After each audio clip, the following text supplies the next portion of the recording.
Okay, now we're making donut dough. Now first thing, take your butter out before you start, because you want it a little bit soft.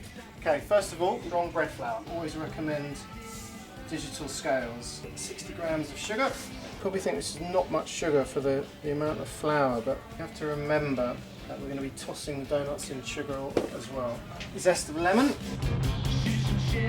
Don't be scared with the salt, it brings out the flavour of everything. Also need yeast. It's 15 grams, 4 eggs.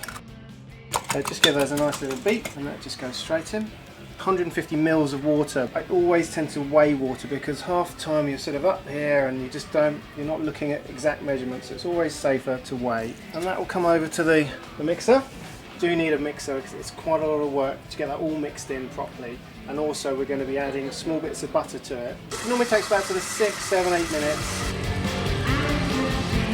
How did I get into cooking and baking? Well, cooking, I sort of fell into a job when I was 15. After sort of washing dishes for sort of a year, I started helping the chef with doing the cold starters and desserts. When I was probably just hitting sort of 22, 23, as worked in restaurants where we were preparing bread.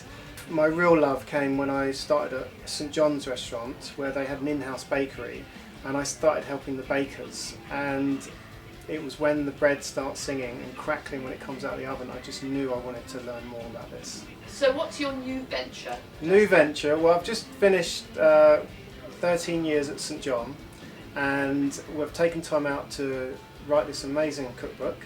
And we are opening a bakery in Borough Market, mainly looking at retail, which we've got a stall in the market where we're going to be retailing our bread hot from the oven. And half the bakery is going to be dedicated to bread courses. So hopefully you can all come along and spend some time with me baking some bread. And donuts. And donuts, of course, donuts. There you go, you can start seeing the size of the bowl. And now we're just, we're talking just a little pinch each turn. There we go. And just give that another minute. So you can see that lovely strength of the dough now, nice and glossy. Just going to pop that out. And just using your scraper, scrape down. That's the strength of your dough now. And that only took like 10 minutes to make. Just pop it in the flour bowl, give it a little toast. Let's cover that in cling film, let it rise for a couple of hours, and then we're just going to pop it into the fridge and let it brew overnight. And this is what it should look like after. So you can see it's come up a little bit, and then it's started to collapse as it's cooled down and the yeast has really slowed up. It smells that lovely sort of yeasty, lemony, which won't come through if you don't give it that 24-hour bulk fermentation. And then basically all we do, roll up some balls. So leave a bit of room between the donuts because they will prove out and nearly double in size. So I'd say probably 9 on this tray is fine. And then what we're going to do is just cover this with cling film, but the cling film will stick, so just a little bit of flour on top.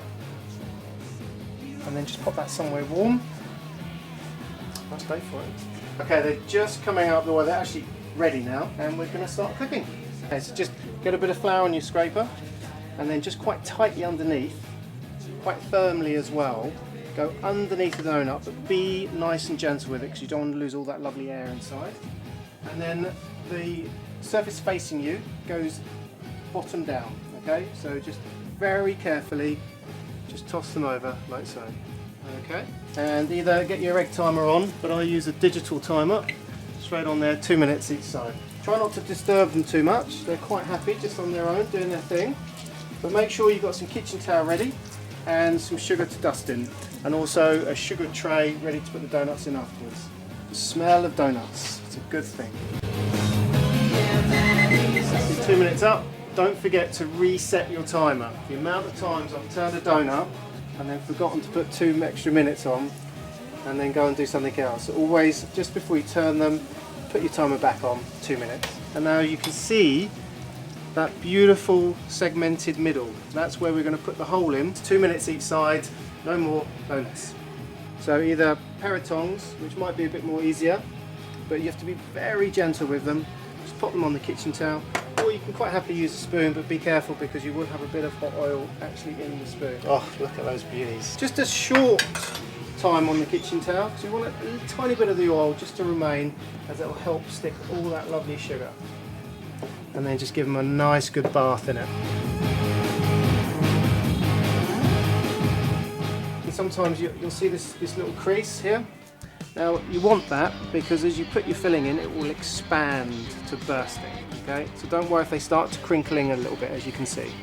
Now you're going to need to let these cool a little bit before you can fill them. But believe me, they're pretty good as they are, and you know, you don't have to make the filling, but it's well worth it. Now we've made quite a large batch of caramel custard. Just lighten with creme chantilly. So this is really thick because we've cooked the creme patisserie with flour, so it really sets up.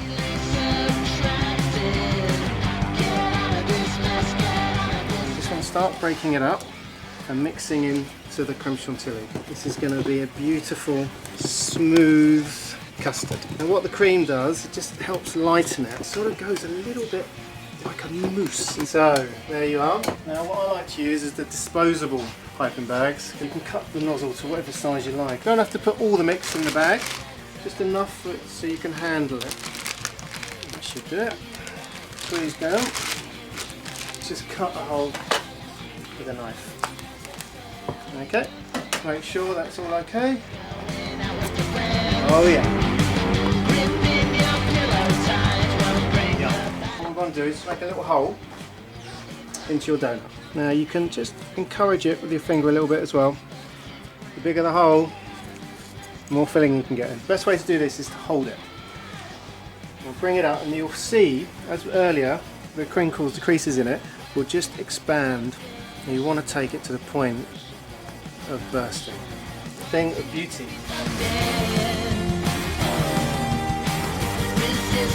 Now we're going to do the salted honeycomb sprinkle. Now you'll find a lot of the recipes for these sort of things in the store cupboard chapter. A few nice big pieces, and we're going to just crunch them up a little bit. Go and get some crunchy salt. Good sprinkle, because the salt really brings out the flavour of the caramel and the honey. Give it a good mix, and then just on top of your donut. Now don't be scared, you know, let's get a bit going on. I'm going to make a bit of mess here. There we go, caramel custard donuts with salted honeycomb sprinkles. That's it for the donuts. Now off to the bakery.